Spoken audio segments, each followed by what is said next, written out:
The ship was quiet, too quiet. Captain stood on the bridge of the UEN patrol ship and stared at the screen. The distress signal from Outpost had stopped 3 hours ago. Just stopped. No goodbye, no update, nothing but silence. "How long until we arrive?" asked. 15 minutes, Captain, his navigator replied. Nodded slowly. He had a bad feeling in his stomach. Outpost was a small farming colony. 2,000 people lived there. They grew food. They raised animals. They taught children in the little school at the center of town. It was a peaceful place, a quiet place. Why would anyone attack it? The dropped out of faster-than-light travel and the planet appeared on screen. It looked normal at first.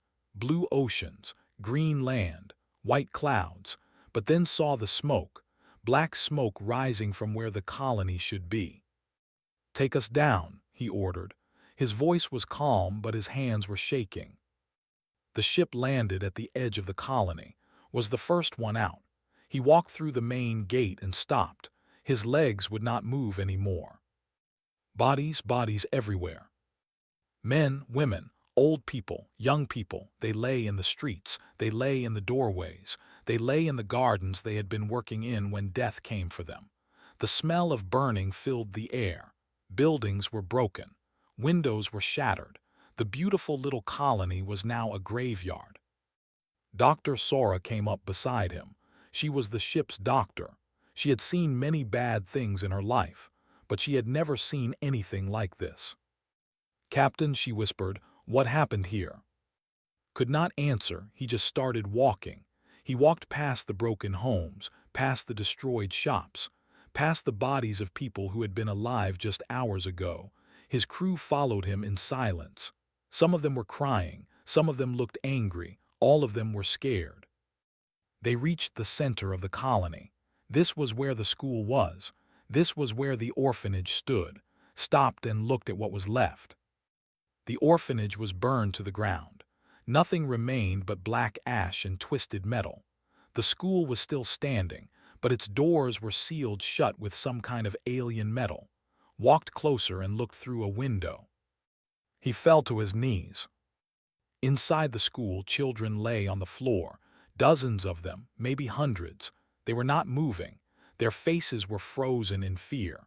Someone had sealed them inside and filled the building with poison gas. Someone had killed them on purpose. Someone had made them suffer. Dr. Sara ran to him. She looked through the window and screamed. It was not a scream of fear. It was a scream of pure pain. The pain of seeing innocent children murdered like insects. "Why?" she cried. "Why would anyone do this?" Stood up slowly. His face had changed. The kind captain was gone. Something harder had taken his place, something colder. "Find survivors," he ordered.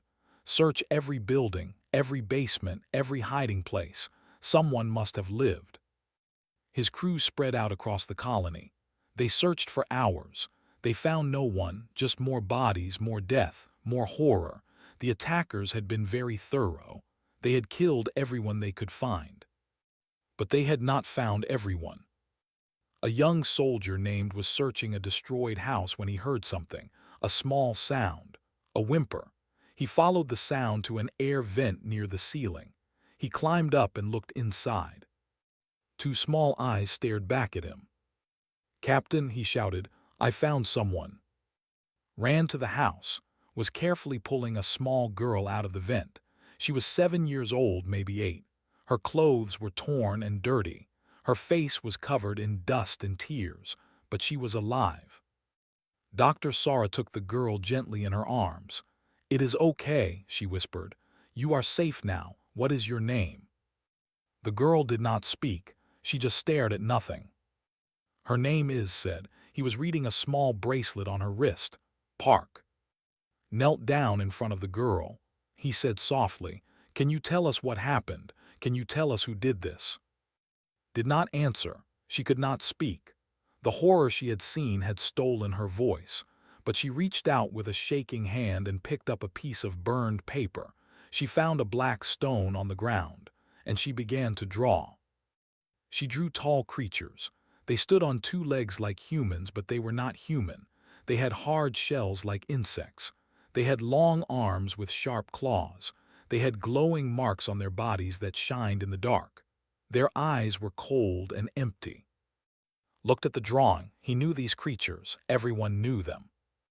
The Dominion. Dr. Sora gasped. But we have a peace treaty with them. We have traded with them for 50 years. Stood up. His eyes were hard as stone. He walked back to his ship without saying a word. His crew followed in silence. Was carried aboard by Dr. Sora, who held her like she was made of glass. On the bridge sat in his captain's chair. He opened a channel to Earth Command. It was a special channel, an encrypted channel, the kind used only for the worst emergencies. Earth Command, a voice answered. What is your report? Looked at, she was still holding her drawing, still staring at nothing. This little girl was now the only survivor of 2,000 people, the only voice for 800 murdered children. They killed children, said, just 3 words, but those 3 words would change the galaxy forever. On Earth, Admiral received the message. His face went pale. His hands began to shake. He picked up a red phone on his desk. It was a very old phone. It had not been used in 200 years. He dialed a number. The war had begun. The news spread like fire. Every human on every planet heard what happened at Outpost. They saw the pictures. They saw the videos. They saw the bodies of children lying on the floor of a school. They saw the burned remains of the orphanage. They saw Little, the only survivor, staring at nothing with empty eyes. And something changed in humanity. On Earth, Admiral stood before the United Earth Council. This was the highest government of humanity. 50 leaders from 50 nations sat in this room. They decided the fate of billions of people. They had argued and debated for 200 years about everything. They never agreed on anything. Until today. You have all seen the evidence, Admiral said. His voice was calm, but his eyes were not. The Dominion attacked a peaceful colony. They killed 2,000 innocent people. They targeted the children first. They burned the orphanage. They gassed the school. This was not war. This was murder. Councilwoman Hand stood up. She was known as the most peaceful leader on the council. She always wanted to talk. She always wanted to negotiate. She always wanted to find another way. I call for a vote, she said. All in favor of war against the Dominion. 50 hands went up, all of them, every single one. There was no debate, no discussion. No one asked for more time. No one suggested diplomacy. For the first time in human history, all of humanity spoke with one voice. That voice said, destroy them. Far away in the great hall of the Galactic Assembly, Ambassador stood before the representatives of 100 alien species. She was a small woman with a gentle face. But today, her face was not gentle. Today, her face was stone. I come to inform the Assembly of humanity's decision, she said. We are at war with the Dominion. The alien ambassadors began to whisper. Some looked worried, some looked sad, some looked afraid. The ambassador, a large blue creature with 4 arms, stood up. We urge restraint, he said. The attack was terrible, yes, but war brings more death. Perhaps we can negotiate. No, said. The ambassador blinked. No, ambassador, surely you understand that revenge will not bring back the dead. Other species have suffered attacks. Other species have. No, said again. You do not understand. You cannot understand. Humanity does not want justice. Humanity does not want revenge. Humanity wants an ending. The whispers stopped. The great hall was silent. What does that mean? The ambassador asked. Turned on a screen behind her. It showed pictures from Outpost, pictures of the dead children, pictures of Little alone in the hospital. The alien ambassadors looked away. Some of them could not bear to watch. It means, said, that we will not stop until there is nothing left to stop for. She walked out of the hall. No one tried to stop her. No one said a word. Back on Earth, something was happening that had never happened before. Every factory that made ships began making warships. Every factory that made tools began making weapons. Every scientist stopped their research and started working on one thing: how to hurt the. And everywhere, humans were volunteering for war. Old soldiers who had retired long ago came back. Young people who had never held a weapon lined up to learn. Mothers and fathers who had seen the pictures of dead children signed up to fight. They came from every nation, every planet, every colony. They came because they all felt the same thing. Rage, pure, simple rage. General Shin watched the volunteers arrive at training camp. He was the commander of the Marine Corps. He was called the Silent Storm because he rarely spoke, but when he fought, he was like a force of nature. He had fought in many small wars. He had never lost. But this war would be different. Admiral came to see him. They stood together and watched the new soldiers train. "How long until we are ready?" asked. 2 months, said. "Maybe less. They are learning fast. Hatred is a good teacher." Nodded slowly. "I am going to tell you something," he said. "Something secret, something that only a few people know." Waited. "For 200 years we have been building weapons," said. "Terrible weapons. Weapons we swore we would never use. Weapons that can kill planets. Weapons that can destroy stars. We called it Project."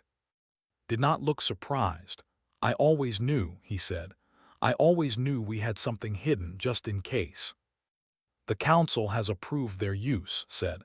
"If they do not surrender completely, we will use everything we have. Everything." The two men stood in silence for a moment. "There is something I must do first," said. He traveled to a hospital on the other side of the planet. This hospital had only one patient, a 7-year-old girl named. Walked into her room slowly, sat on her bed staring out the window. She had not spoken since the attack. The doctors said she might never speak again. Knelt down in front of her. He was a large man with a face. He looked like a monster, but when he looked his eyes were soft. He said gently, "I am General, I command the soldiers of Earth." Did not look at him. "I came to make you a promise," continued. "The creatures who hurt you, the creatures who took your friends, your family, your teachers." He paused. "I am going to find every single one of them." Slowly turned her head. She looked at him for the first time. Took her small hand in his large one.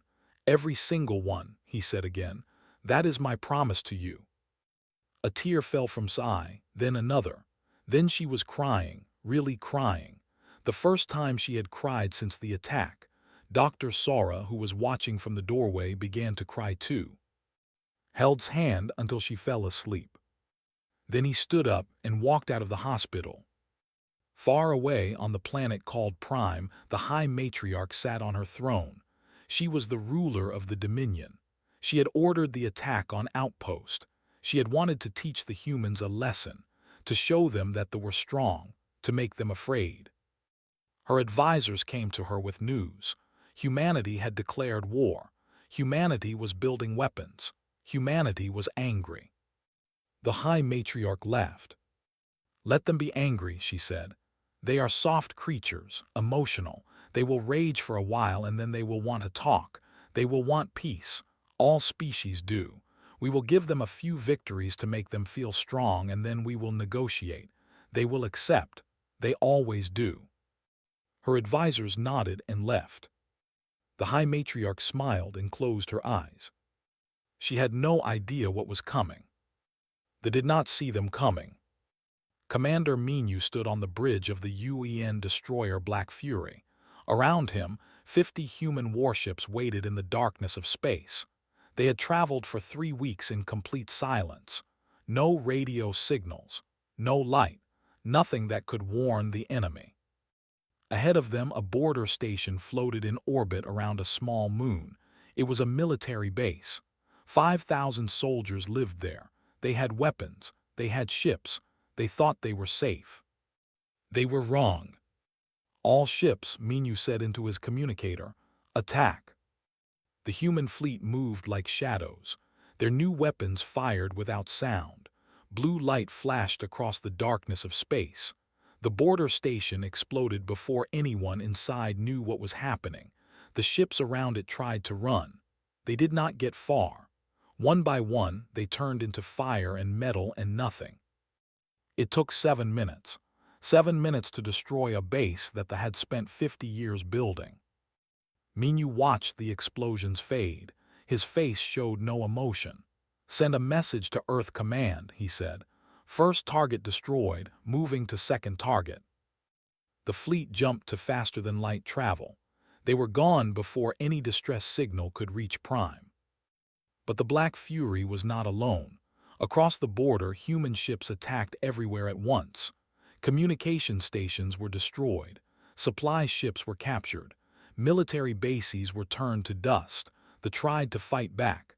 They tried to organize. They tried to call for help. But Lieutenant made sure they could not. She flew a small fighter craft called a Ghost. It was fast. It was quiet. It was deadly. She led a squadron of 12 pilots, and their job was simple: cut the communications. Flew her Ghost through a field of relay stations. These were the towers that let the talk to each other across space. Without them, they were blind and deaf. Squadron said, "Pick your targets, make it quick." The Ghosts spread out and attacked. Blue fire streaked across the darkness. One by one, the relay stations went dark. The ships in the area tried to stop them. They were too slow, and her pilots danced around them like leaves in the wind. They destroyed everything that could send a message. Then they disappeared. They were now alone. Back on Earth, the Galactic Assembly sent a message. They demanded that humanity stop the attack. They demanded ceasefire talks. They demanded that humanity act like a civilized species. Councilwoman Han read the message. She wrote a reply with her own hand. "We will stop," she wrote, "when there are no left to stop for." The Assembly did not send another message. On the front lines, Commander Minyu captured his first prisoner. It was a commander from one of the destroyed border stations. Minyu had him brought to an interrogation room on the Black Fury. The commander was tall, even when sitting down. His shell was green and hard like stone. His eyes were black and cold. He looked at Minyu with something like disgust.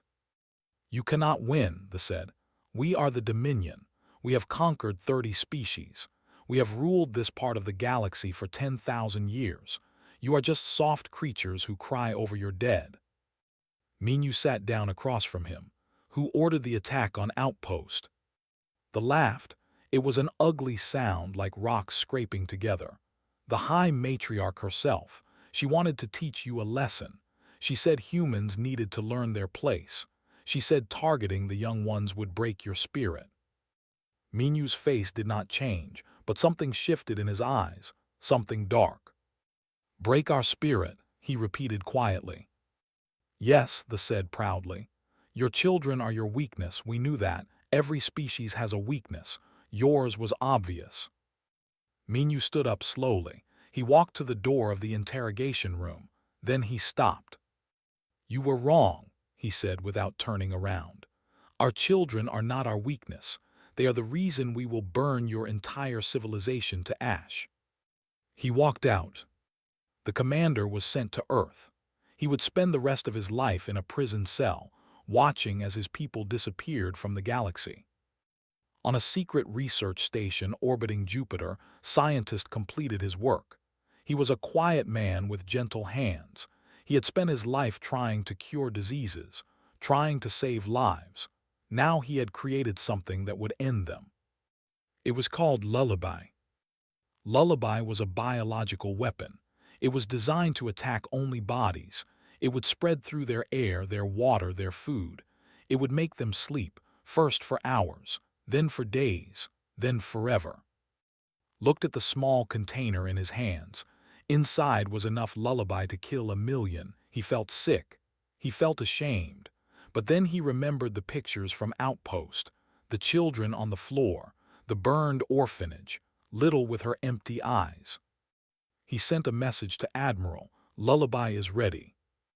Admiral authorized its use.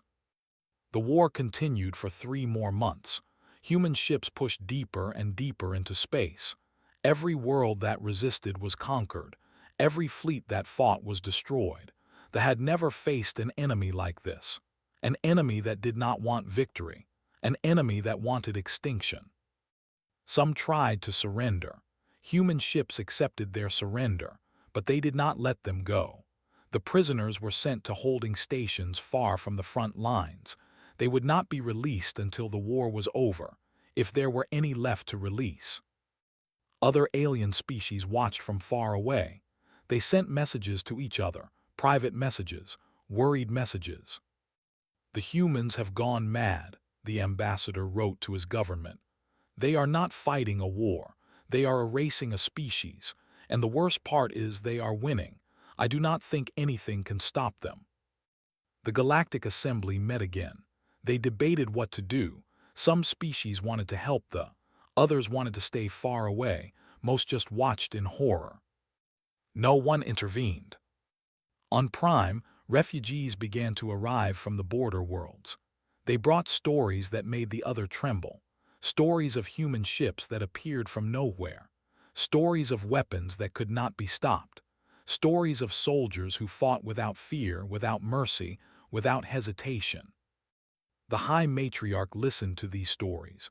For the first time in her long life, she felt something new, something cold in her stomach, something heavy on her chest. It was doubt. She had ruled the Dominion for 200 years. She had never lost a war. She had never been afraid of any enemy. But now, watching the reports come in, watching her empire burn, she began to wonder. Had she made a mistake? She looked at a picture on her wall. It showed children playing in a garden on her home world. Happy children, innocent children. Just like the human children she had ordered killed. The High Matriarch turned away from the picture. It was too late for regret now. They were dying. Not just in battle, not just on the front lines. They were dying everywhere. On 3 of their farming worlds, something terrible had happened. People had started falling asleep. First a few, then hundreds, then thousands. They slept and never woke up. Lullaby had come. The scientists worked day and night to find a cure. They could not. The weapon was too perfect. It was made just for them. It attacked their bodies and left everything else untouched. Humans could walk through clouds of lullaby and feel nothing. But for one breath meant eternal sleep. The High Matriarch watched the death counts rise. 3 million, then 5 million, then 10 million. Her people were disappearing. She sent a message to humanity, an offer of peace. She would give them territory, she would give them treasure, she would give them anything they wanted. Just please, please stop. Admiral read the message on his flagship. He was an old man with tired eyes. He had not slept well in months. He had ordered the deaths of millions. He knew history would judge him, but he could not stop. Not yet. He sent a reply. "You should have thought of that before you touched our children." The war continued. General Shin led his soldiers onto the surface of Prime's moon. This was where intelligence said the High Matriarch was hiding. Deep underground, in a bunker built to survive anything. The fighting was terrible. They defended their moon with everything they had. They knew this was their last stand. They fought like animals trapped in a corner. They used every weapon, every trick, every soldier. But did not stop. His Marines pushed forward through walls of fire. They climbed over the bodies of fallen comrades. They kept going, always forward, never back. Fought at the front. He was not a general who sat in safety while others died. He was a general who led from the front. A soldier shot him in the side, fell. His soldiers ran to help him. "Keep going," said through his teeth. "I will catch up."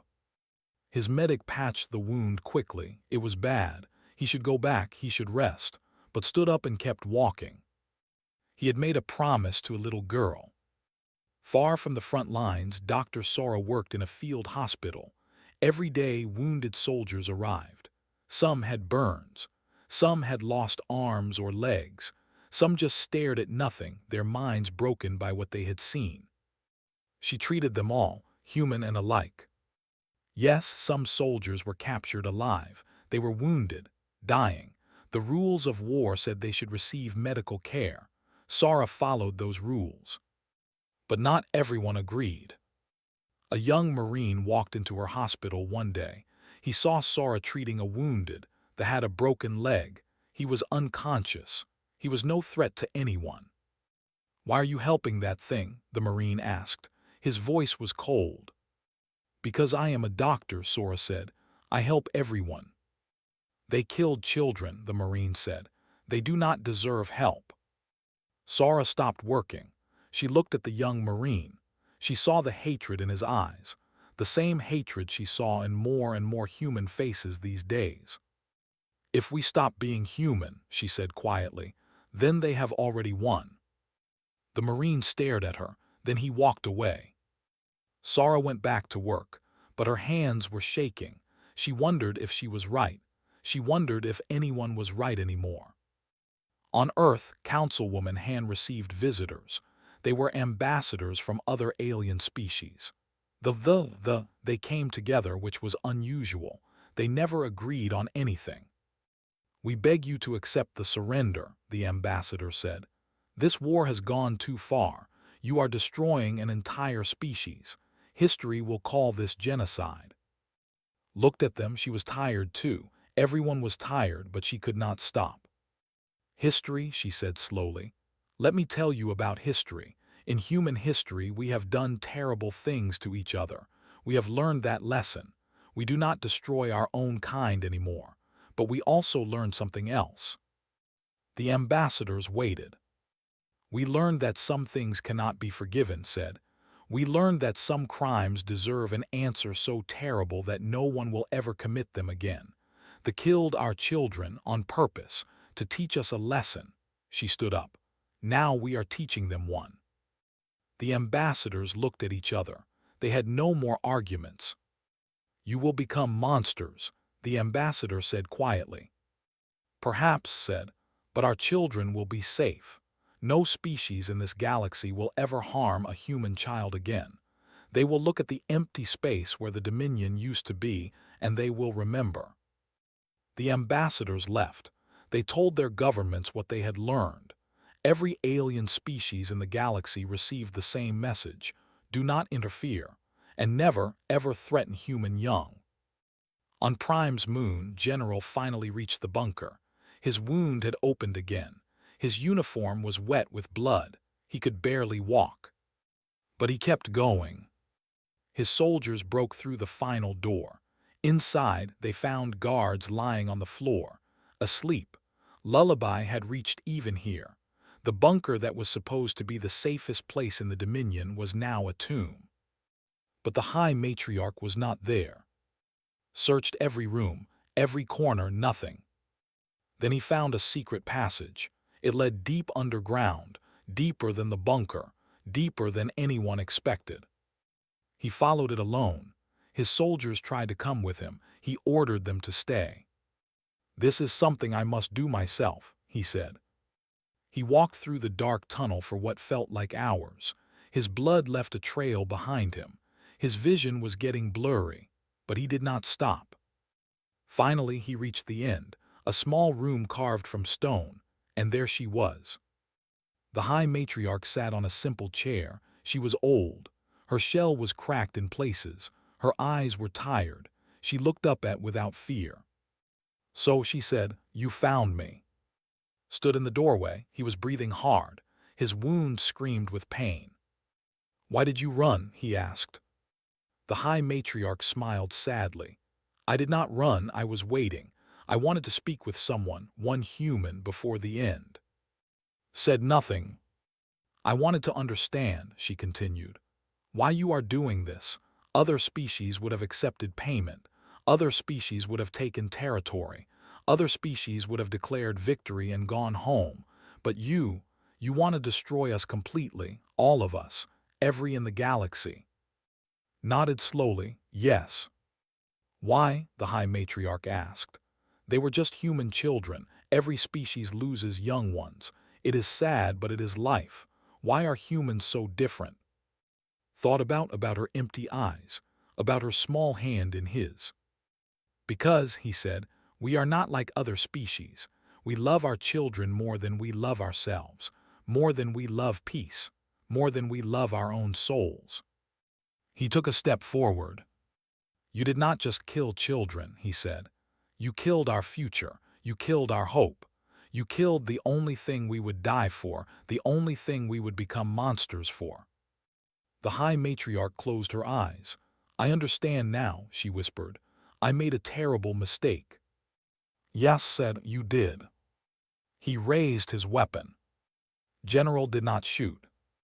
He lowered his weapon and looked at the High Matriarch. She was old. She was tired. She was already defeated. Killing her now would change nothing. You will stand trial, he said. You will face human justice. The whole galaxy will watch you answer for what you did. The High Matriarch opened her eyes. You are not going to kill me. Death is too quick, said. You need to live. You need to see what you destroyed. You need to watch your species fade away. That is your punishment. He took her prisoner and carried her out of the bunker. Above them, the human fleet surrounded Prime. Thousands of ships hung in orbit like stars made of metal. Commodore stood on the bridge of his flagship and looked down at the planet below. It was beautiful. Green forests, blue oceans, white cities that sparkled in the sunlight. Billions have lived down there. Families, workers, teachers, children. Children. Thought about the children of Outpost, about the school filled with poison gas, about the burned orphanage, about little drawing pictures of monsters. His hand moved to the attack button. All ships, he said, prepare for orbital bombardment. His crew hesitated. They looked at each other. One officer, a young woman named Bora, stepped forward. Sir, she said quietly, there are civilians down there, millions of children, if we bomb the planet. His hand stopped. He closed his eyes. For a long moment he said nothing. Then he opened his eyes again. They were wet with tears he would not let fall. Target military locations only, he said. Weapons factories, government buildings, defense stations, nothing else. Bora nodded. She looked relieved. Other crew members looked relieved too. The bombardment began, but it was precise. Careful, human weapons destroyed the military completely. Every ship, every base, every weapon. But the cities stayed standing. The farms stayed green. The children stayed alive. Humanity had come to destroy the Dominion, not the people. On Earth, Admiral watched the reports come in. The war was over. The military no longer existed. The High Matriarch was in custody. Prime had surrendered unconditionally. He should have felt happy. He felt nothing. He walked to a window and looked up at the stars. Somewhere out there, millions were learning that their empire was gone. Their power was broken. They would never threaten anyone again. But they were still alive, most of them. Councilwoman Han came to stand beside him. We could have destroyed them completely, she said. The people wanted us to, the soldiers wanted us to, even I wanted us to for a while. I know, said. Why did we stop? Thought about the question for a long time. Finally, he said, because of the children, their children. Nodded slowly. We became monsters to protect our young. We almost stayed monsters to punish their young. But we did not, said. In the end, we remembered who we are. On Prime, the occupation began. Human soldiers landed and took control of every city. They were strict but not cruel. They brought food and medicine for civilians. They rebuilt hospitals and schools. They made them understand that the war was over. Many expected to be killed. They were not. Many expected to be enslaved. They were not. Instead, they were told to return to their lives, go back to work, raise their families, live in peace. But they would never have weapons again, never have a military, never have the power to hurt anyone. The Dominion was no more. Now there was only the remnant, A small, weak people who had once ruled the stars. They would live, but they would never forget what they had done, and neither would anyone else. The High Matriarch stood trial on Earth. It was broadcast across the entire galaxy. Every species watched as she answered for the attack on Outpost. She admitted everything. She explained her reasons. She apologized. It was not enough. It would never be enough. She was sentenced to life in prison. She would spend her remaining years in a small cell, with nothing to do but think about the children she had killed and the civilization she had destroyed. 10 years later, the galaxy had changed. Every alien species now knew the truth about humanity. They were kind. They were peaceful. They built beautiful things and loved to share them. They made friends easily and kept them forever. But they had one rule that could never be broken, one line that could never be crossed. Never hurt their children. They taught this rule to their young. They wrote it in their law books. They included it in their holy texts. Every species in every corner of the galaxy knew what would happen if they harmed human young. They had found out, and now they were almost gone. On Earth, in a small house by the ocean, a young woman named sat at a desk. She was 17 years old now. She had grown up strong despite everything. The nightmares had faded. The silence had broken. She could smile again. She could laugh again. She could love again. She was studying to become a teacher. She wanted to work with children. She wanted to give them the childhood she had lost. Sometimes she still thought about Outpost, about the friends she had lost, about the family that was gone, but she did not let the memories destroy her. She used them to make herself stronger. There was a knock at her door. She opened it and found an old man standing outside. He was thin now, with white hair and tired eyes, but she recognized him immediately. "General," she said. He smiled. It was a real smile, warm and gentle. "Just now. I retired 5 years ago." He paused. "I came to see how you were doing." Invited him in. They sat together and drank tea. They talked about small things, the weather, her studies, his garden, normal things. Finally took something from his pocket. It was a picture, old and worn. It showed a little girl with empty eyes, sitting in a hospital bed on a broken planet. "I kept this," he said, "for 10 years. Every time I wanted to give up, every time I felt lost, I looked at this picture. I remembered my promise." Took the picture. She looked at her younger self, at the emptiness that had once lived in her eyes. "You kept your promise," she said quietly. "I did," said, "every single one of them." Stood up and hugged the old general. She cried a little. He cried a little too. Neither of them was ashamed. Centuries passed. Empires rose and fell. Species came and went. But one story survived them all.